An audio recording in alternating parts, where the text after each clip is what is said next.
Good morning and welcome to the Good Morning Education Show this morning. My name is Finfolu Falodu.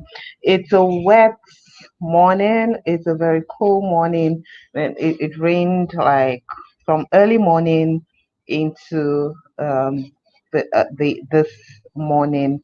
And so it's a very cool day right here, and I'm hoping that that's enough motivation to get somebody up, off, and off to a great start. But yeah, the morning, your day is never really complete without your morning coffee, which is the Good Morning Education Show. And you're welcome to the show this morning. To all of our track members joining us from all around the globe, we say welcome to you. We're happy to know that you're there, and it's our pleasure to be with you and to serve you every morning with robust discussion in and around education to ensure that our children uh, better have a better education, have that everything is far better than it is right now. Thank you to all those joining us for the first time. If it's your first time, please let us know. We'd like to recognize you. Let us know where you're joining us from. Um, and we'd like to recognize you. We have a bell. The bell is not easily reachable right now, but please just know that we're ringing that bell for you to welcome you to the show. Uh, I will not be doing this alone. There are other analysts who are joining me on the show. But before we bring in the analysts, we will take uh, headlines from the world of education, things affecting education this morning in the news. So, yes, our first topic says UI Senate recommends reappointment of acting VC for 6 months. So, the University of Ibadan, the Senate of the University of Ibadan uh, has recommended to the governing council that the reappointment of Prof. Adebola Ekonla as vice chancellor be uh, renewed for another term of 6 months. So, well, I want to believe that he's doing a good job. He's doing a great job, and that's why he's been recommended for an extension. Hopefully that's what it is, and that well, it could become substantive, but substantive. Sorry, excuse me.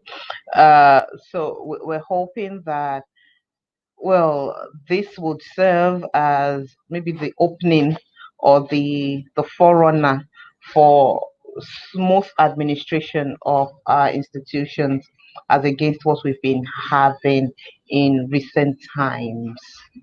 So, UI, please let's get that right, and then we can use it as a point of reference for other institutions. Yeah, the next headline is not a really cool one. My school is den of cultists, armed robbers. Principal cries out. Wow, this is not something that we want to hear even in the university, not to now talk of secondary school. Uh, the, the principal of the school is calling out for help, that his school has become a den for cultists, cult activities, for armed robbers taking shelter within the premises, and this augurs no good. It harbors no good for anyone, staff, students, even for the community. I don't know what happened to the sanctity of places like, when things happen, when there are wars and all of that, places like schools, hospitals, worship centers are exempted because there's just a sanctity. around them. So if this is happening to a secondary school, then really it's a sad one, and it's one that calls for urgent intervention. We've been talking about insecurity in the nation, and then this is another one really close to home. This is like breeding insecurity. It's like homegrown insecurity, like, because I'm suspecting that the people involved in these activities are um, they're local to the area where the school is located. So yes, we're hoping, and I'm optimistic that this will be handled and settled on time for the safety of everyone involved. Kano State orders school resumption. That's a good one. That's a good one. The Kano State government um, has directed that students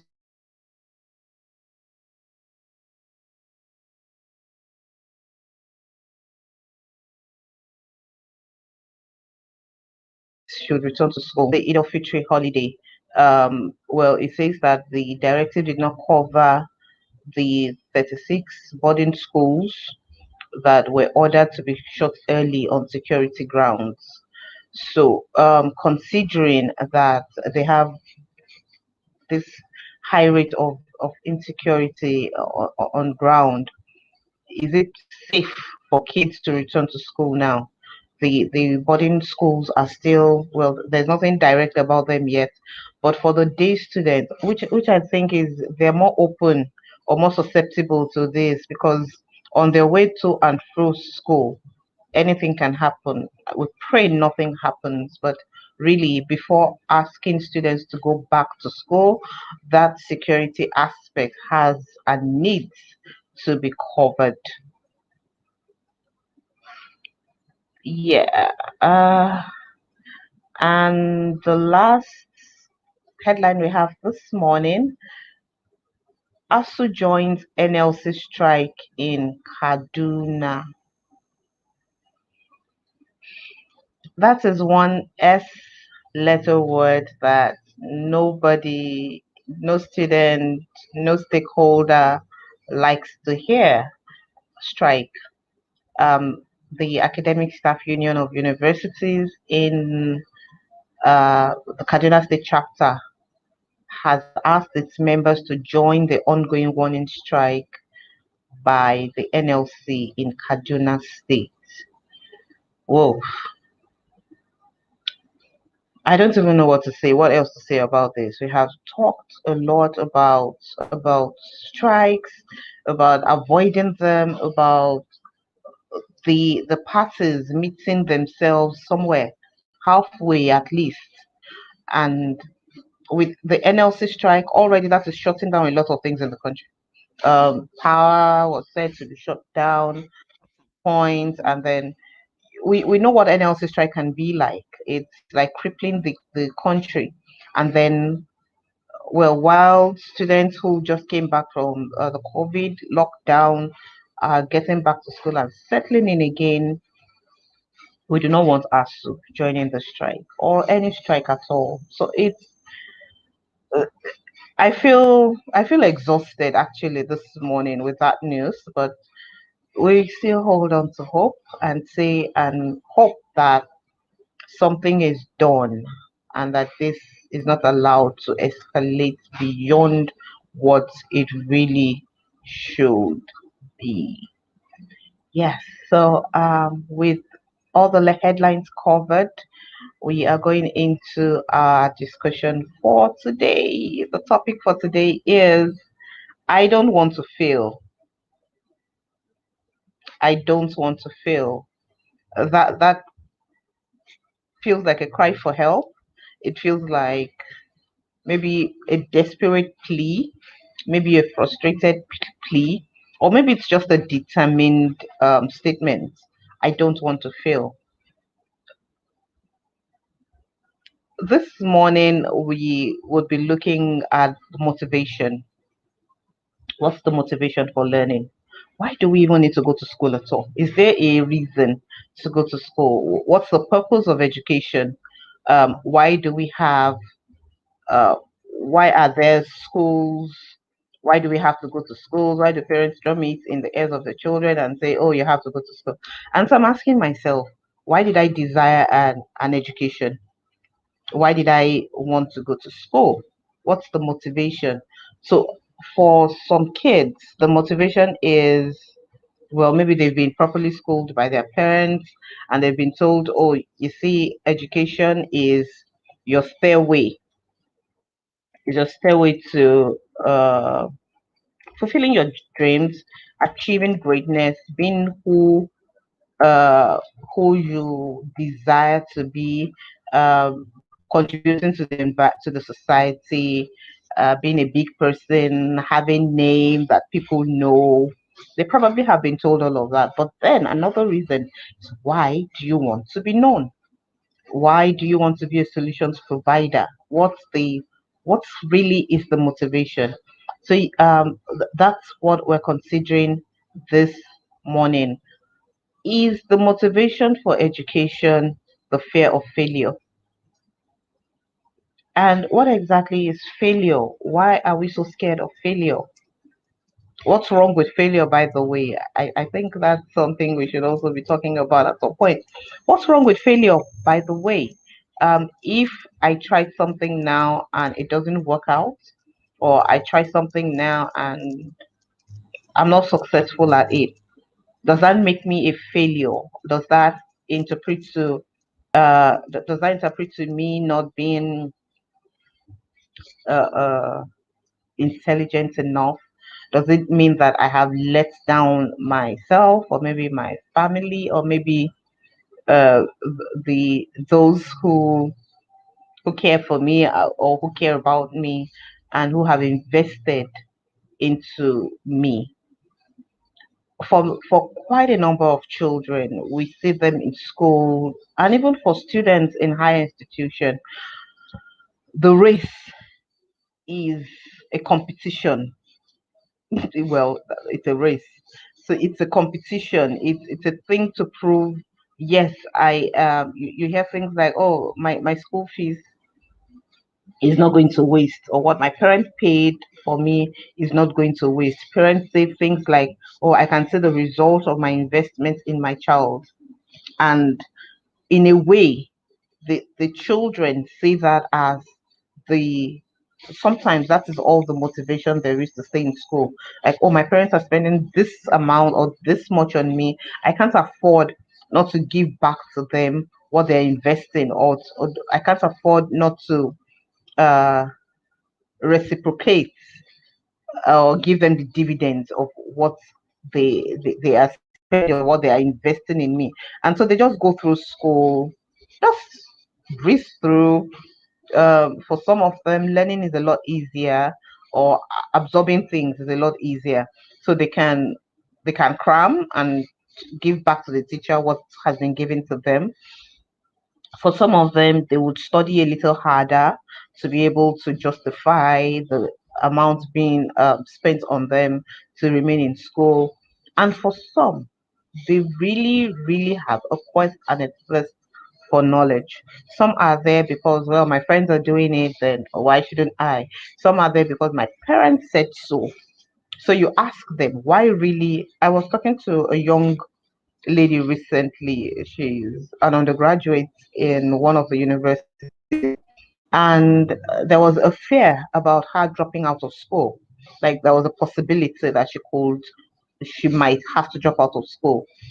And so I asked her, what exactly are you afraid of? And she said, well, I can't be a school dropout. Why don't you want to be a school dropout? Or why can't you be a school dropout? She said, my parents will be disappointed in me. Okay, so if your parents are disappointed in you for dropping out of school, do you think that's the only thing they'll be disappointed in? Do you think that's the worst thing you can do? that for them to feel disappointed. And then she thought about it for a while and said, well, no, there are other things, even while in school, there are other things I can do that would make them not very happy. Okay, fine. So what are the steps you want to take in life? What are your goals? What are your ambitions? And she told me some of the things she would like to do with her life. And then I asked her the question, do you think you necessarily have to go through the route of school to be this person? And well, initially I asked her to take her time, think about it, come back, let's discuss it. But she could answer on the spot and said, well, when I think about it critically, I don't think I necessarily have to go to school to be this person that I want to be or to achieve these things that I want to achieve. And at that point, it became clear to her, look, my being in school, there has to be another motivation for me to be in school other than the fear of dropping out, which really in itself, well, is not encouraged. We encourage excellence. We encourage being the best at what you're doing. We encourage putting the best into what you're doing. But we don't encourage fear as the motivation for whatever you're doing or whatever you want to do. So she realized there and there on the spot that, look, this there has to be something else that keeps me in school. There has to be something else that I want to wake up for. There has to be another reason for me to wake up and go to school, for me to study. There has to be another reason for me to put in all that I'm putting in. There has to be another reason for me to put in this time into being in school. Well, up until now, she hasn't gotten back to me with what her reason is, or what our reasons will be or are. But I'm hoping that that discussion was able to stimulate something in her to say that, look, you can give in everything, and at the end of the road, you're able to say, yes, the result I'm getting is very commensurate to my expectations, and that my being here is not because everybody's doing it. So several graduates, several thousands of graduates are churned out every year into the system, all running after one thing, just one thing, empowerment, either by way of getting a job or by being entrepreneurs. One of the two ways, they just want to be empowered. They want the financial freedom. They want to be able to say, yes, I'm picking my bills. They want to be able to have fun and be able to sponsor their fun. They want to be able to live well. Perfect. Good. But after running the race of, oh, I have to be in school, oh, I have to, it's compulsory for me to, there's some states in Nigeria where it's like education is like their birthright. So yes, you hear things like people from the states are known to be, well, they have so many professors. Each family, at least every family has a doctor, even if not a professor, or every family has a professor at least, even if it's not more than one. It's like it's expected. So you're born, you come from that part of the country, you're not achieving excellently in academics, and people are asking, wait, which part of how come you're from this place and you're not exhibiting the qualities of the people in this area? That is some pressure put on the individual at that time. We have talked a number of times about skills acquisition. We've talked a number of times about skills education, getting people, getting learners, helping them to learn skills that they can use for life, not just skills that can convert to money, but personal development skills also. Our society is already overrun with uh, a lot of vices, with there's a lot of frustrated people walking the streets. There's a lot of anxiety. There's a lot of um, people not really getting, like, a lot is wrong with our society already because people just do not get how to manage themselves. They just do not get the skills they need to be on top of their their emotions, on top of their responses, of their reactions. So they don't even know that you can respond without necessarily going overboard, reacting, and just throwing things. So somebody steps on your toe, and the automatic response is to give the person a slap, or to just launch into a tirade. Or why does that have to be what it is? Why does it have to be? Why does that have to be the automatic response? Why can't we have a society where somebody does something that is not really pleasant to you, and then your response automatically is trying to find a reason for them for what they did? So yes, somebody has stepped on my toe, and well, probably just thinking he probably didn't see me, or maybe he just tripped, and then my toe was the instead of the first reaction just being violence. Can we rethink what our responses are? And these are some of the things that we have been advocating for in education, that the entire person is educated. The entire person goes through school and has a turnaround in their thinking, in their responses. Like there is, they just come out as better people. So if we, for instance, while kids get into school, well, at the initial stage, parents may not be able to explain to their children why they're going into kindergarten, or, they're still very little then. And many times it's just because, well, there is nowhere else to put them. The parents have to go to work, and so they have to put them somewhere.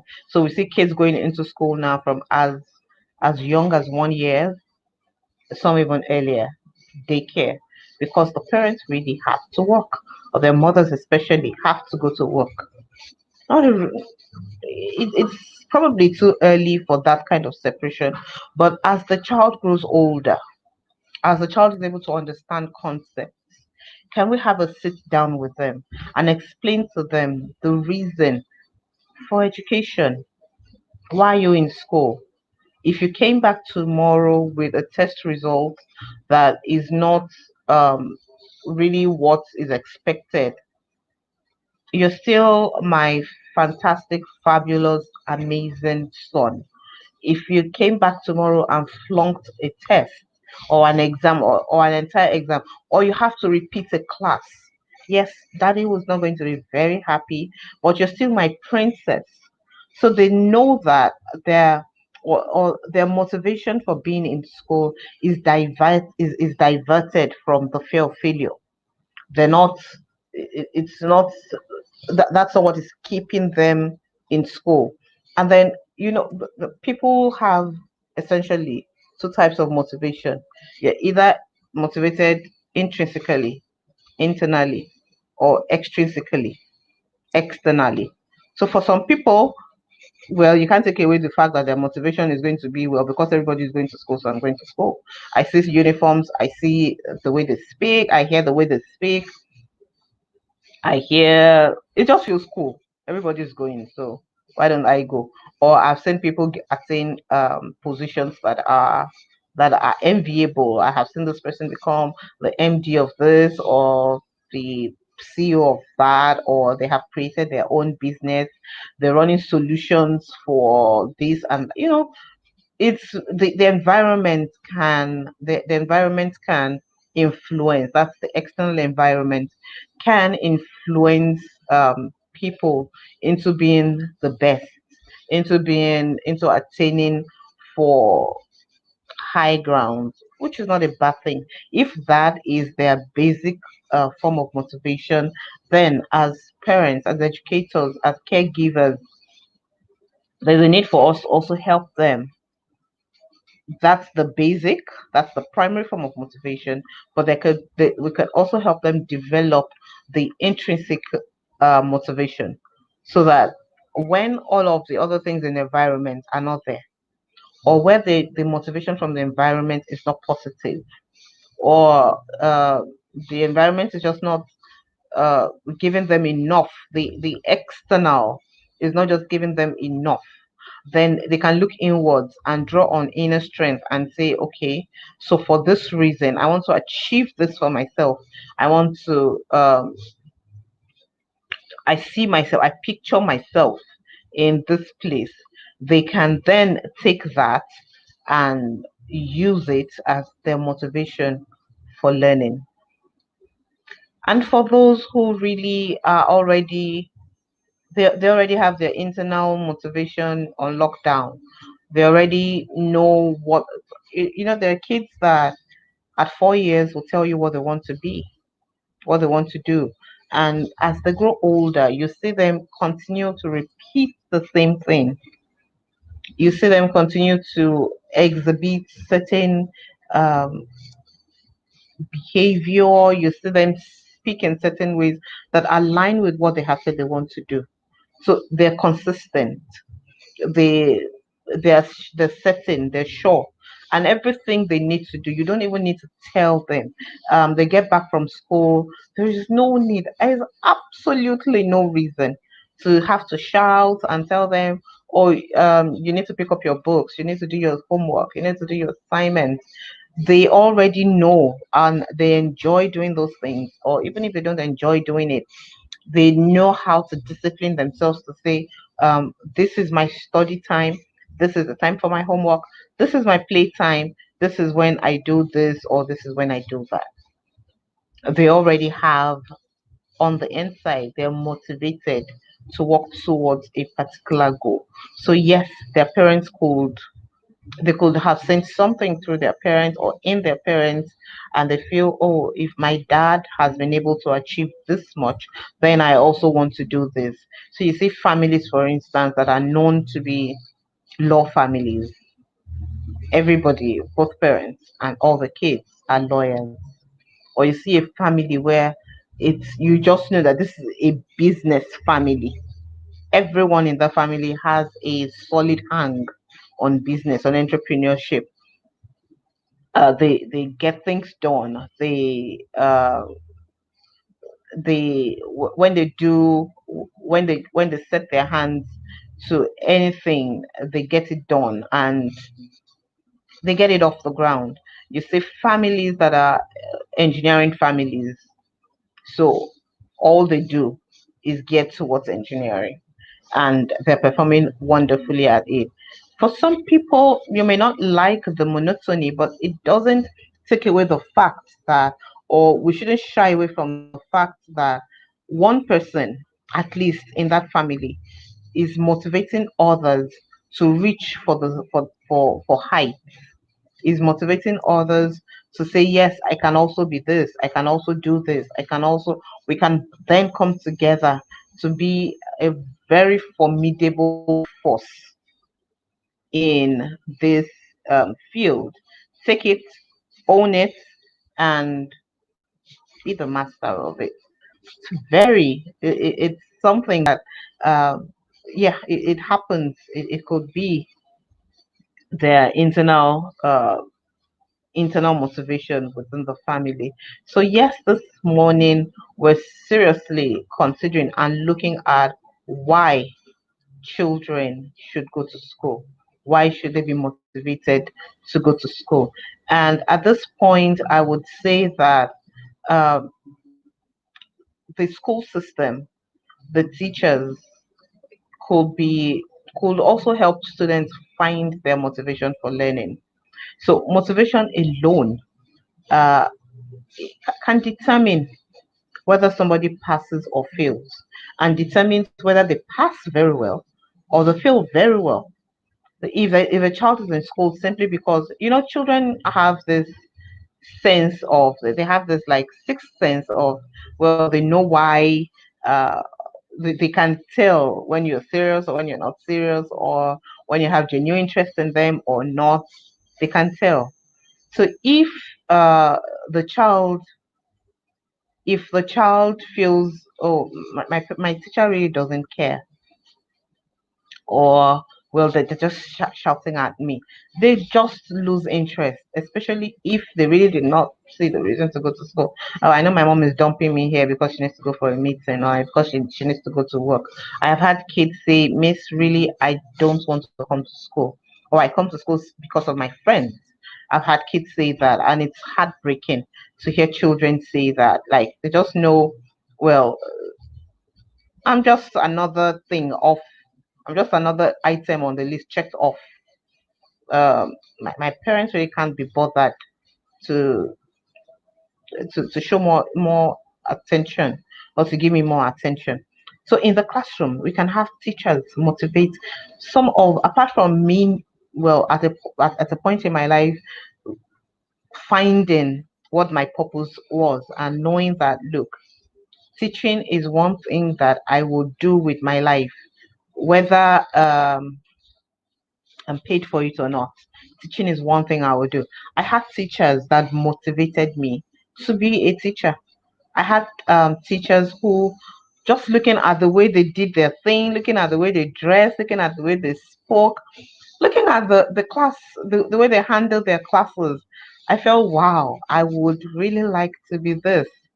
And well, knowing, okay, I can't do this thing without going through the route of school, without learning more, without gaining more knowledge and all of that. Yes, I was gingered to go on and kept whatever it will take to be the best at this thing. I'm going to do it.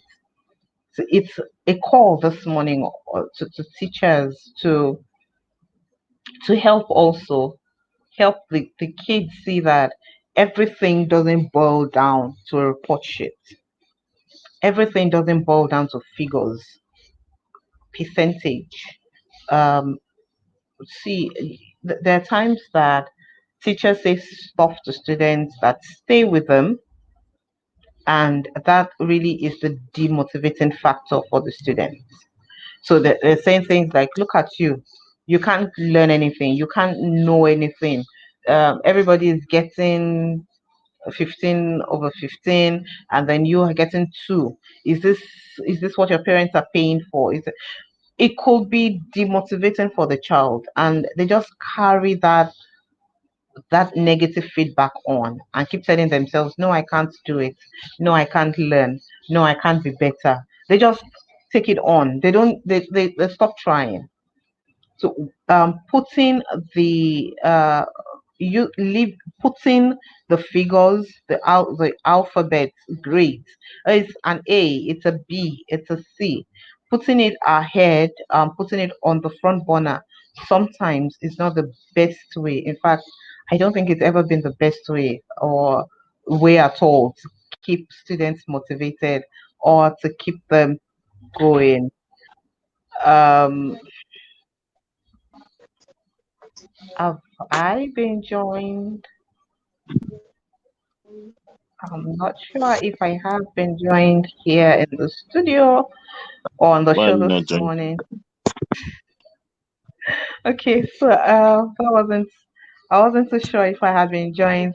Thank you for coming online, Mr. Chimetai. It was beginning to feel a little cold in here, but thank you for coming on. I'm motivated to do more. No, indeed. Good morning, everyone. My name is Rosemary Tyre, and I'm a guest on the show today. All right, great to have everyone here. Streaming from a strange location in the city, not in a city, actually in a village. I'm actually in a village, Wow. and far away in Cross River State, and trying to make impact as we can. Not everything is for the glam or gram. We're trying to make impact. People who cannot directly have access to the quality of development and training that we normally would do. And it's an interesting one being here since Saturday. Saturday, Sunday, then started work yesterday. And interesting, the conversation today is I do not want to fail. So, and that's the truth. Failure is important. Failure is useful, but it's also safe to have a desire not to fail. that can propel you towards doing more, being more.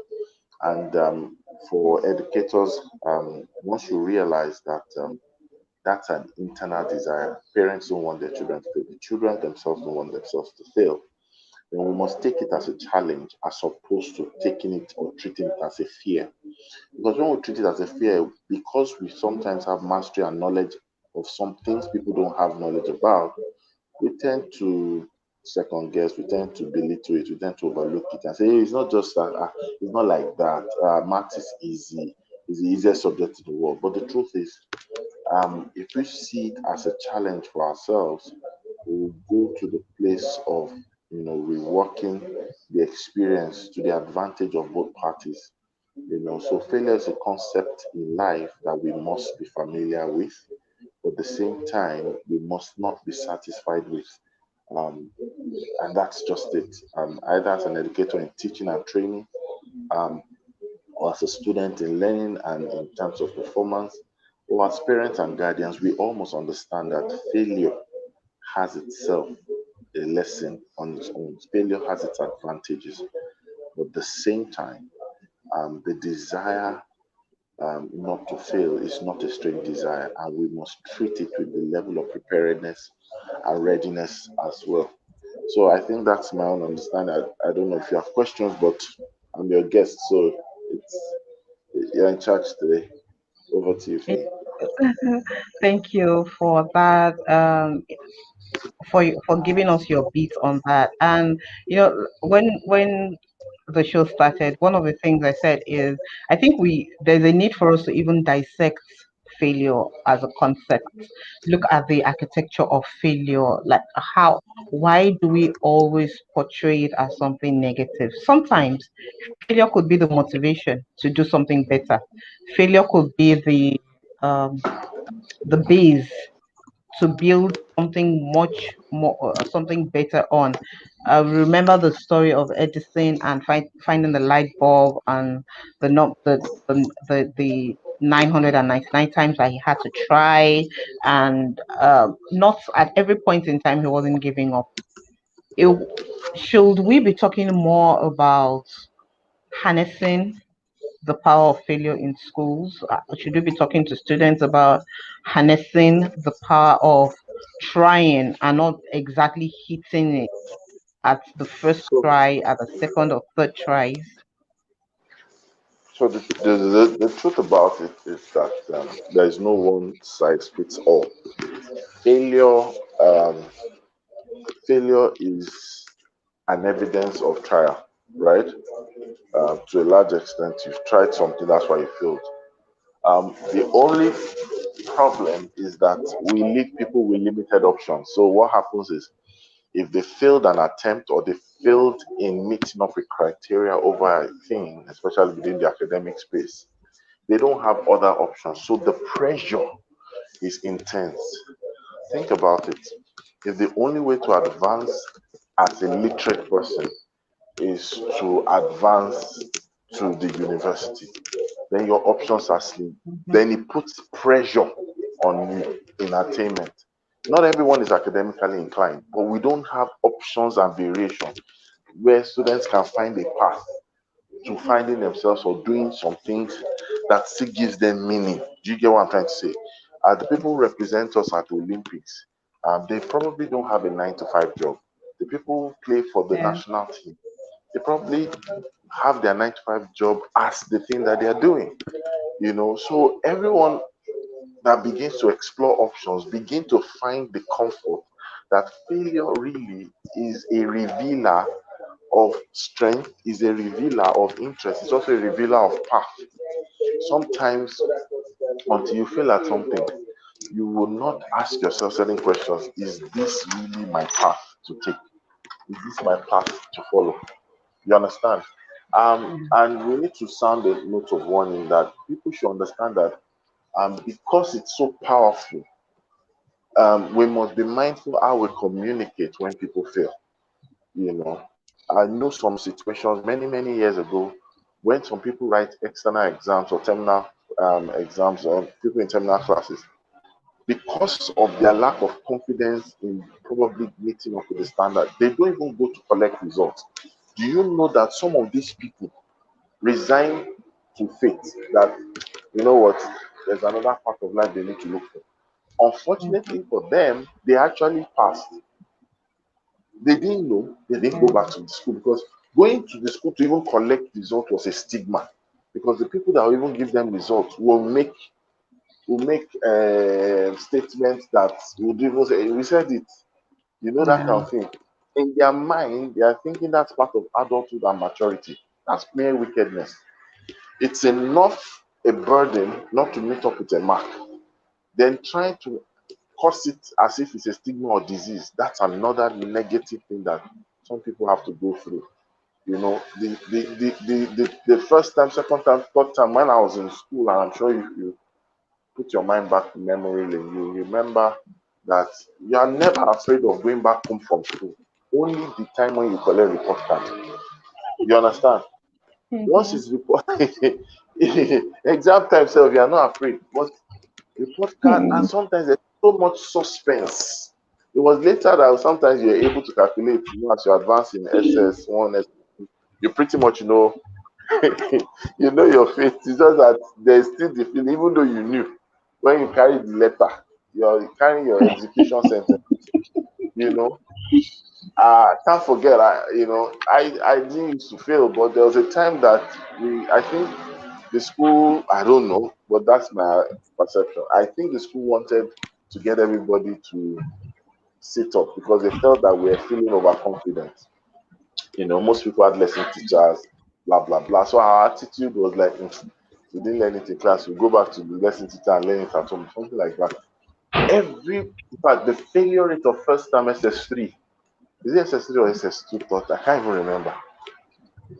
At one of those terms, we called it a mortal combat term. It was they even wrote our name with red biro, Whoa. not just the scores. Wow. There were some key subjects that everybody, it was the brilliant one. We're now wondering how. So they used it to call the parents together and say, look, these people are getting to SS3 or they're advancing, or we need them to be serious. So of course, you know what will happen next. Everybody started reading. That's where you use the word jacking. You know, Mm. you jack. You know, everybody was afraid that read in your report card. You know, it's a strange experience, but it worked out for good. But it's just to tell you that sometimes we must not be limited in our approach in treating the concept of failure. When somebody fails, we should not leave them to see failure as a fate. There's failure, there's fate. Fate is when we have resigned to no option, no improvement, no possibility thereafter. But when we look at it as, even when people fail, there are people that they bring them together. You see, there are some universities across the world that there's nothing like, there's this thing that they say that somebody did not graduate. The system is designed Mm. to move you even when it comes to at your pace. You get my point? Which means that Yeah.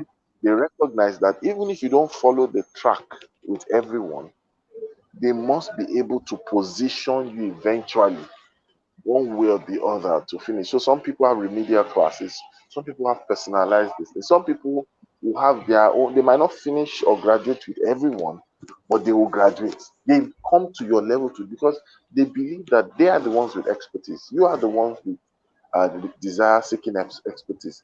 So if an expert fails the one seeking expertise, then it really means the expert has failed. And we're not Mm. talking about corners now. We're talking about ensuring that mastery happens. So sometimes methodology changes, sometimes approach changes. Sometimes you find that people start looking at it that, okay, could it be that this person has some degree of help?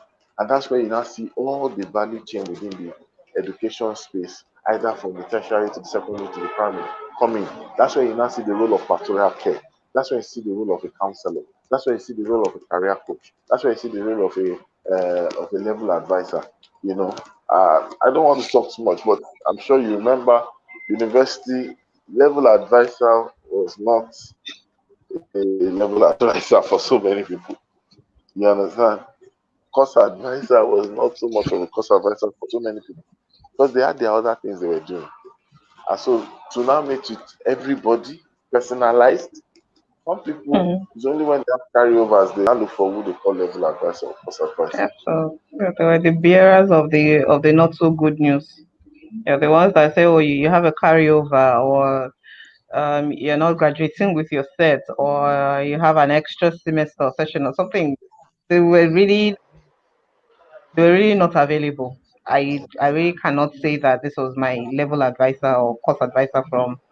It seemed So to be the same partly, person, but yeah. no So other partly, impact. partly, partly, some of them were not available. Then another side of it was not an integrated culture. So if it was, some people would have been available. Do you get what I'm trying to say? Mm-hmm. But it wasn't. There's no measurement. It wasn't a system. They didn't find it compelling. So someone cannot measure himself against performance to a degree. You understand? Yeah. If they come, fine.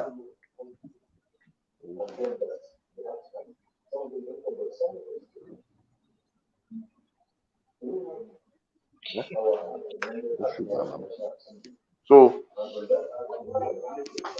so that's how it is, really. Over to you. All right. Thank you. Thank you very much for that. Yes. Many times we just have these things in name or as a tag. We're not taking advantage of the kind of impact that it could have on us. And really, as we just round off, I would like for us to look at the area of motivation, helping learners, helping students to cultivate resilience and self-assurance.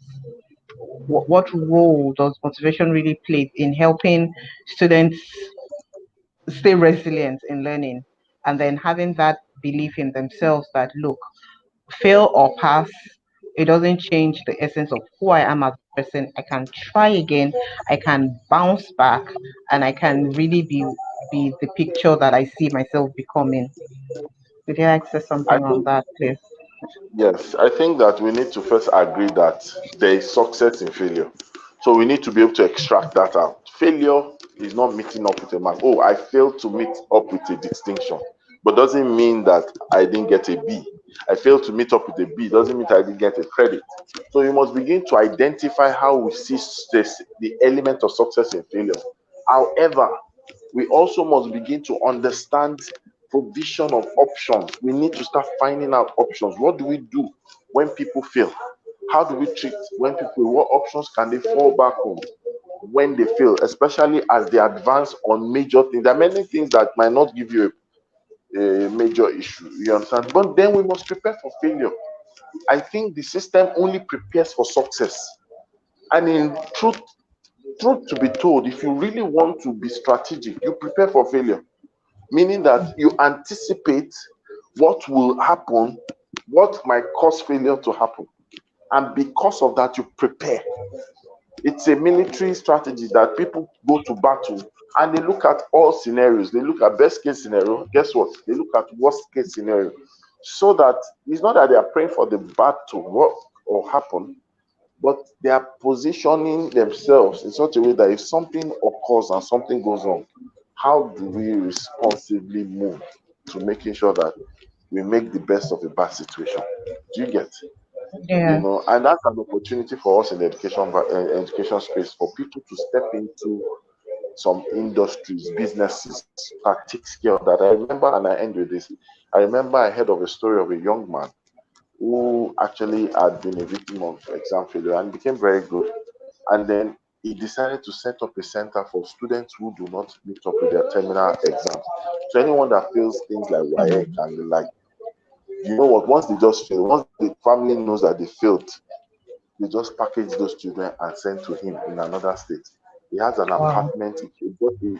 Not that he bought. He rented, I think, a duplex or leased a duplex and created an academy that was more or less like, I won't call it a correctional sector for academic excellence. You understand that kind of? Mm. Wow. And he taught them from there. And because the students didn't see him as a teacher, they saw him as a student who once failed.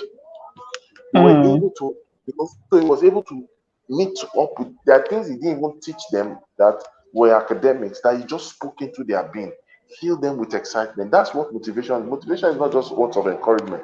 Motivation also is creating, sometimes you need to bring them to their own world. You see, it's depressive. Imagine you went to fight a man or a woman in a boxing match or in a wrestling match, and by default the person weighs more than you, taller than you, stronger than you, Mhm. has more experience than you, has won more trophies than you. It can naturally cause you to lose faith in your own capacity. So Mhm. here we are in a classroom where there is no inclusion, where there is no individualism, where you are teaching everybody collectively. Sometimes some people know that they already are struggling, so they just resign to feel that when they see some people displaying you know, expertise or knowledge of the subject. They just say, you know what, I hate school because you are giving them opportunity to be a contrast to the successful ones. You Mhm. understand? So we need to start thinking of ways that can help everyone, feel like they have a front row for a trial for success. Not that they are sitting behind someone and watching the person succeed and trying to succeed like the person. So that's what I think that we should start looking at, and that's when you start seeing people saying there are options even in failure, there's success even in failure. Yes, thank you. The success in failure, and failure is not a conclusive end. It's just a pause to re-strategize, to try again, and maybe to be more creative, to think outside, to think without a box at all, and find other ways to get things to work. Yes, really, the motivation for learning should not be fair. The motivation for learning should not be, oh, I don't want to fail. The motivation for learning should be that I want to be better. I going to be better. I'm going to be giving more to my society. I'm going to, as a person, I'm going to be a stronger uh, entity and a productive member of the society. And that's a size that's the size of it on the show this morning. It's been a good discourse. Thank you very much, Mr. Rotimi Tayo, for coming on and In line giving of us duty. your yes, despite being in and being in the line of motivation, because yeah, really, motivating people to maybe not get tired in what they're doing, be better at what they're doing, find more creative ways to do what they're doing, and yeah. So our discussion this morning actually tallies with the line of duty that you're on. Thank you very much for being here. Thank you to all of our viewers who have joined us. Olushala Olumide, good morning, and thank you for joining us. It's a beautiful day, and it's going to be a great day. And we are going to end the show this morning with our sign off and our usual we'll spread cheer this morning. And I'm sure you're joining me this morning. You can't leave it to only me. It's got to just be the two of us today to say to our viewers that it's Only on always one condition, that you wave to your fans, your teaming fans. You wave to them. yes, I will definitely do that after we give them the great day sign off. I will do that. All right. So, ladies and gentlemen, thank you for joining us on the Good Morning Education Show. And from us here, we're saying to you, it's It's always a always great a morning great morning on the Good on Morning Good Morning Education Show. Education And Show. Amy does Bye. what? And being wave to everyone. Wave, wave, wave, Bye. wave, wave. Yeah, Let them see yeah, your hand. yeah, yeah, yeah. Wave, wave. Take care of yourself. Bye, everyone. Yeah, have a